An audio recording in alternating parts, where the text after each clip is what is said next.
Some of the first gold chains date back to the ancient cultures of Iraq and Greece. They were symbols of wealth, royalty, and the divine.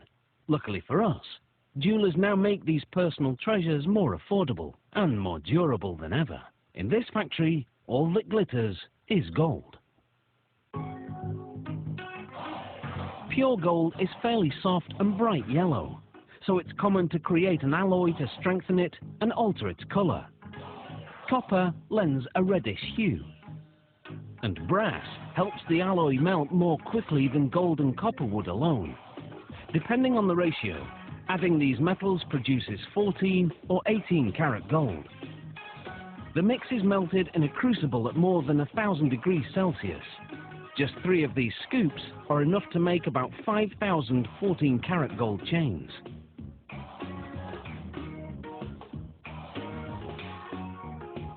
The molten alloy is poured into a casting machine. Water cools the metal to around 370 degrees Celsius, solidifying it. The metal passes through a round die, which shapes it into a golden rod that's nearly 2 meters long. After the rod is cut in half, it's passed through what's known as a breakdown mill. The machine reshapes the rod from circular to square, so it will be easier to stretch.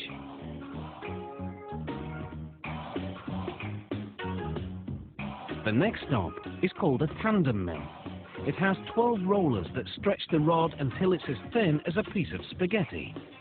As it emerges, rollers shape the rod into a coil that's 24 meters long. The coiled metal is softened in an oven. Then what's now a wire is uncoiled and continues to stretch as it's passed through a die lined with industrial diamonds. To prevent overheating, the machine sprays lubricant to cool the wire while reducing it to the width of a human hair, its final size. The wire then winds into a spool, almost 3 kilometers long. Next, 32 of the spools are unwound, and the wires are run through another oven, which softens them further. Just in case you're thinking working here is a golden opportunity, you should know that security is very tight. Employees must pass through metal detectors before going home, and wearing jewellery to work is strictly forbidden. This machine makes what's called cable chain. It passes wire through a link and closes it to make another link. The machine makes 600 links per minute. Here, a random quality check is being carried out.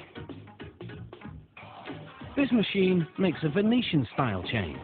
The wire passes through a channel, where mechanical jaws bend it over a die to make a link with the preceding.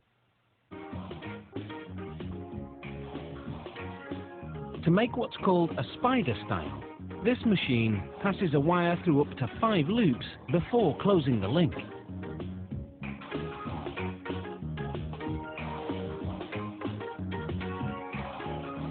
For a Figaro style chain, this machine makes 3 short links before a mechanical arm moves the chain to another area to add 1 longer link.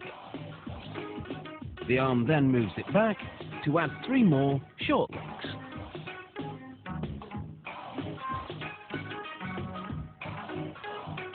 The simplest style is known as a rope chain.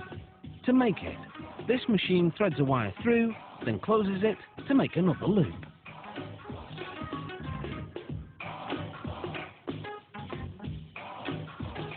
The finished chains are coated with a lubricating powder that prevents the links from sticking to each other during the next step, when the chains are heated to 815 degrees Celsius.